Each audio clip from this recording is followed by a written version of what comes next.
माझा नवरा परदेशात नोकरीला होता. त्याच काळात माझा आत्तेभाऊ शहरात नोकरीसाठी आला होता. तो माझ्याकडेच राहायला होता. एक दिवस माझ्या पोटात खूप दुखू लागलं. चेक केल्यावर समजलं की मी 2 महिन्याची गरोदर आहे. हे कसं शक्य होतं? कारण मी आणि माझा आत्तेभाऊ आम्ही दोघेच घरात होतो. मग माझ्या पोटात हे मूल कसं काय? मला आठवत होतं माझ्या आत्याचा मुलगा नोकरीसाठी शहरात आला म्हणून मी त्याला माझ्या घरीच ठेवले. कारण मी एकटीच असायचे. नवरा देशाबाहेर असायचा. मी माझ्या नवऱ्याशी बोलले तेव्हा त्यांनी माझ्या भावाला घरी राहण्यास होकार दिला. माझ्या आत्याचा मुलगा माझी खूप काळजी घ्यायचा. मला बाजारातून काही आणायचं असेल तर तो आणून द्यायचा. मी एक दिवस आजारी पडले तेव्हा तो म्हणाला की तू आता आराम कर. रात्री मला दुधात औषध पाजून तो निघून जायचा.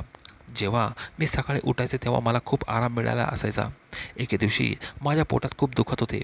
मग मी डॉक्टरांकडे गेले तर डॉक्टर म्हणाले तू गरोदर आहेस. हे ऐकून मला खूप मोठा धक्का बसला.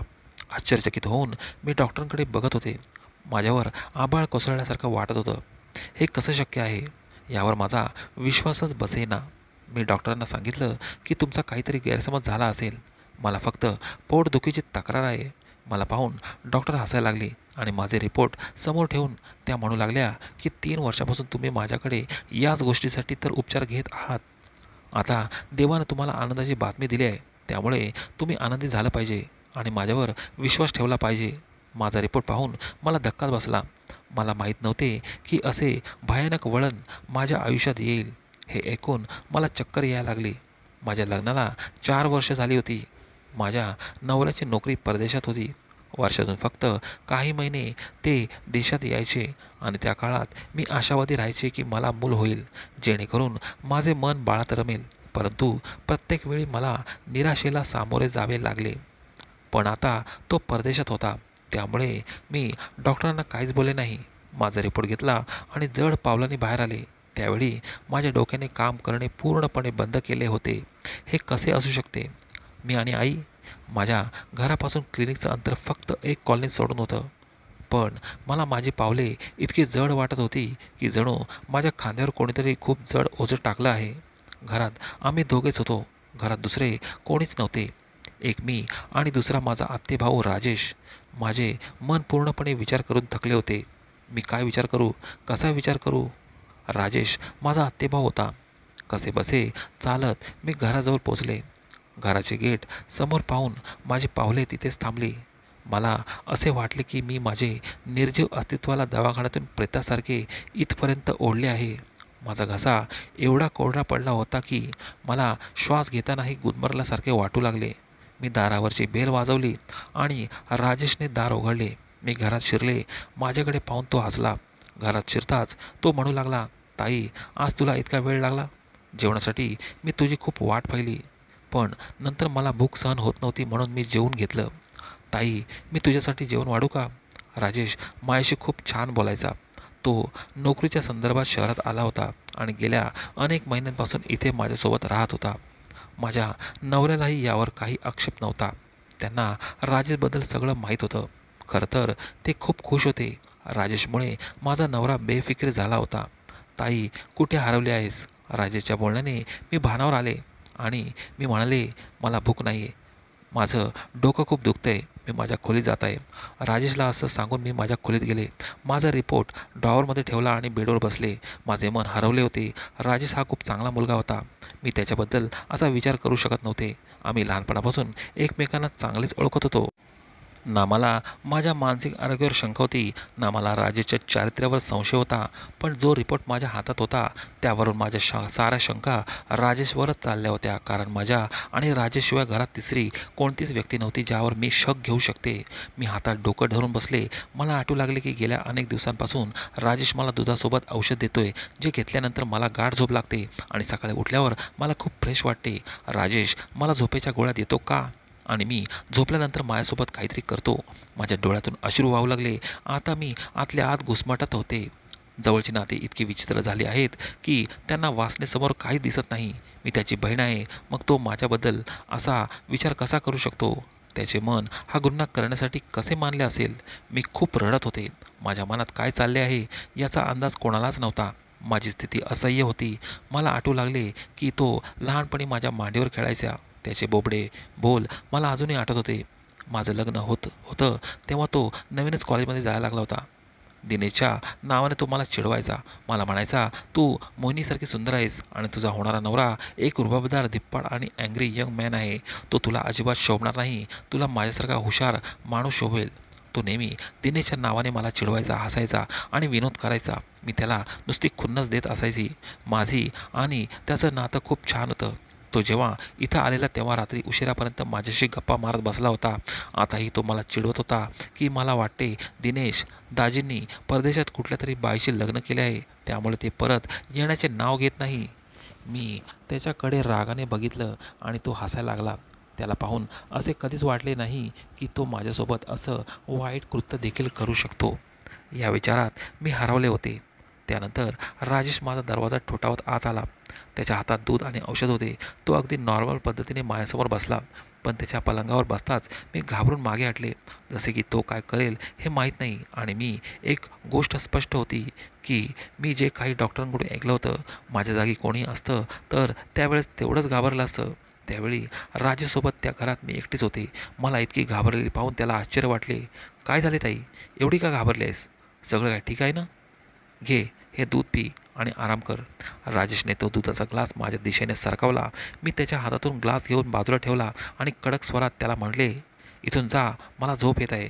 कारण मला माहीत होतं की आता तो माझ्या शेजारी बसून त्याच्या ऑफिसच्या गोष्टी सांगणार आणि मी झोपेपर्यंत तो उठणार नाही आणि बाहेर जाणार नाही. माझ्या कठोर स्वराने तो थक्क झाला. काय झालं ताई, बरे आहेस ना? कदाचित तो माझ्या असभ्य स्वराने त्रस्त झाला असावा. मला त्याचा आणखी राग येऊ लागला. तो माझ्यासमोर कसलं नाटक रचत होता. जणू तो खूप भोळा आहे, अडाणी आहे, खूप धर्मनिष्ठ आहे. आधी मला त्याच्या कानशिलात मारायची होती आणि नंतर माझा रिपोर्ट त्याच्यासमोर द्यायचा होता. पण मला त्याला रंगेहात पकडायचं होतं. माझं डोकं दुखतंय, मला उठायला अजिबात येऊ नकोस, मला झोपायचे आहे.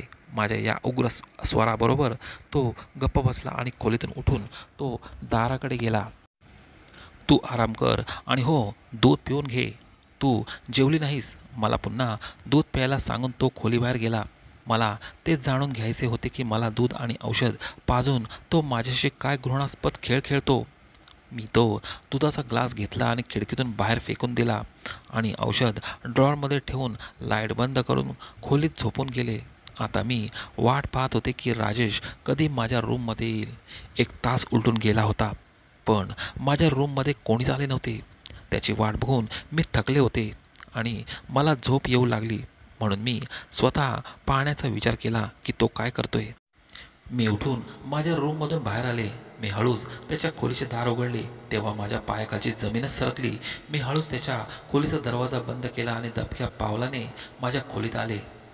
ते प्रसंग माझ्या मनात घर करू लागले.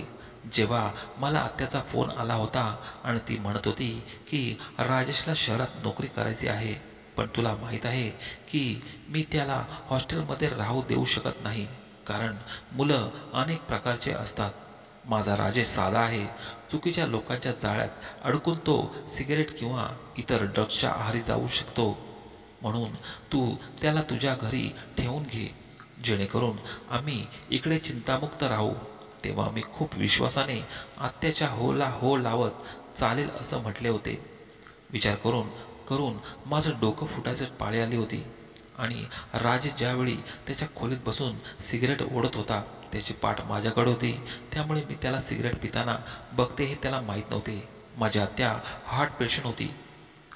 राजेशने माझ्यासोबत काय केले हे जर तिला कळले असते तर कदाचित हे ऐकून ती मरण पावली असती.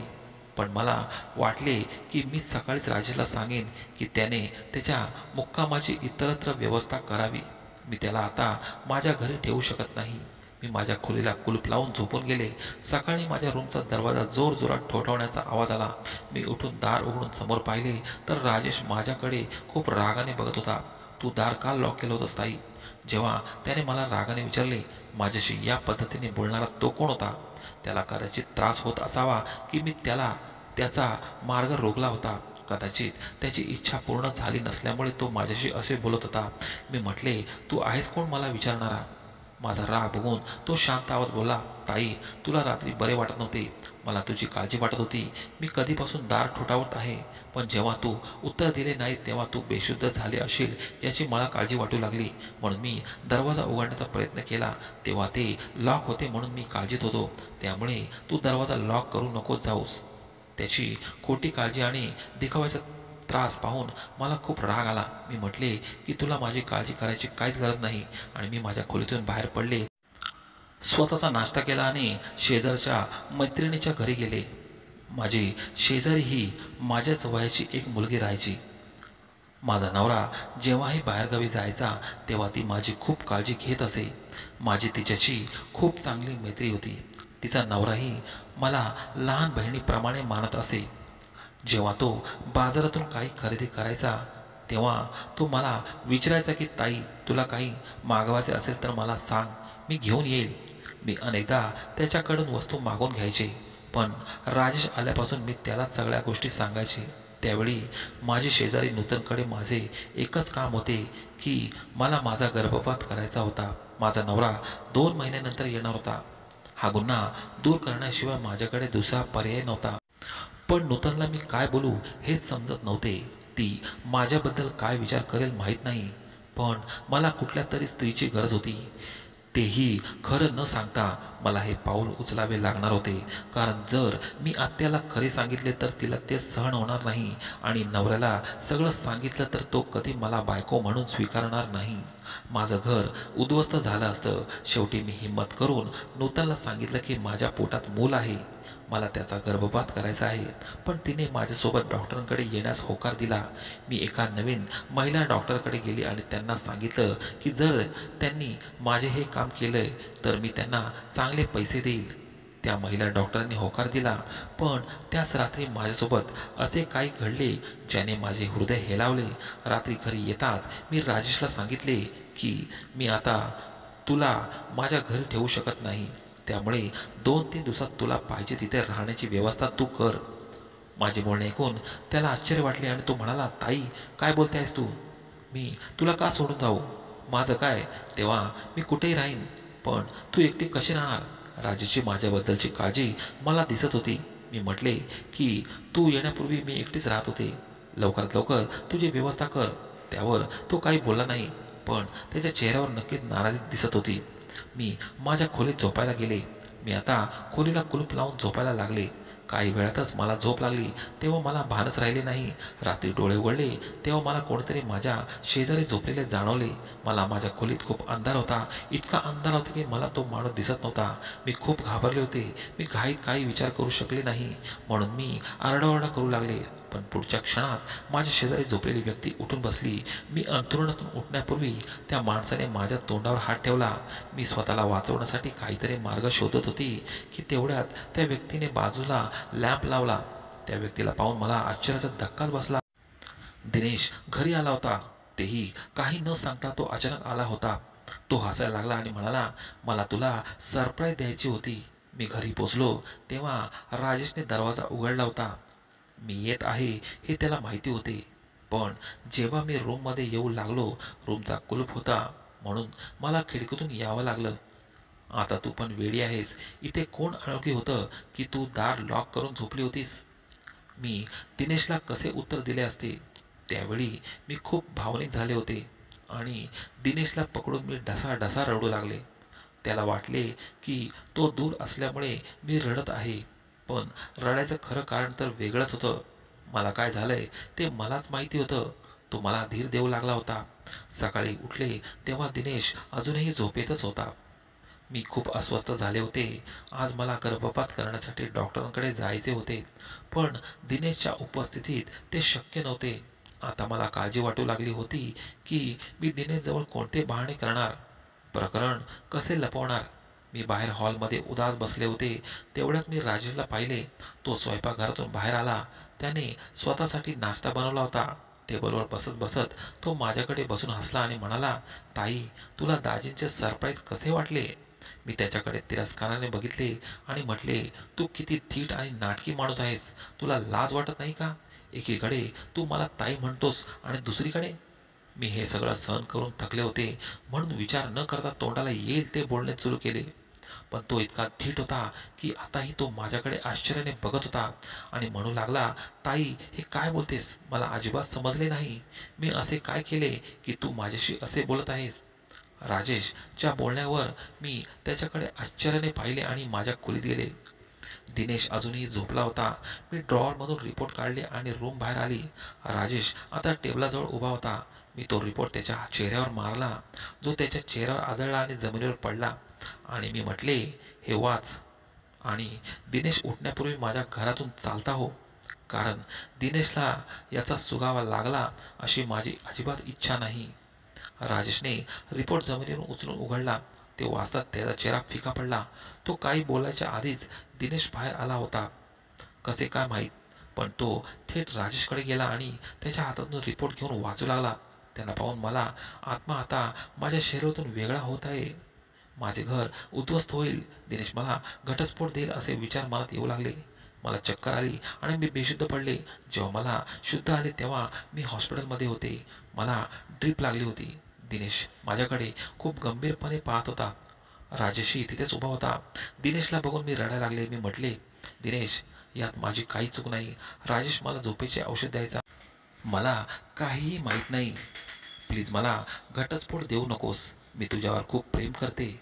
मी तुझ्याशिवाय जगू शकत नाही.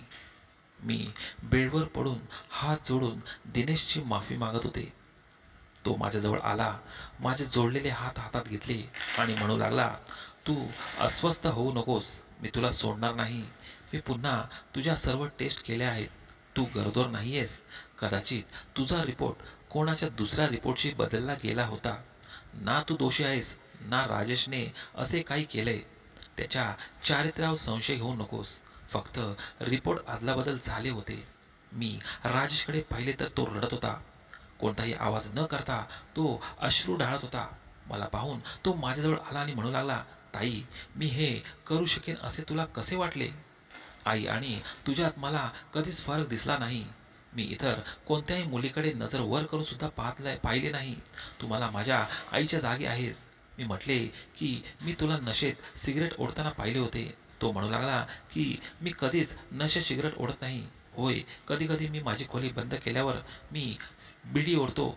मी माझं बाळपण तुझ्या कुशीत घालवलं आहे, म्हणून मी तुझी माझ्या आईसारखी खाण्यापिण्याची आणि औषधाची काळजी घ्यायची. पण आज तू माझ्यामुळे संकटात आहेस हे मला माहीत असतं तर मी इथे कधीच आलो नसतो. तो रडत रडत बोलत होता.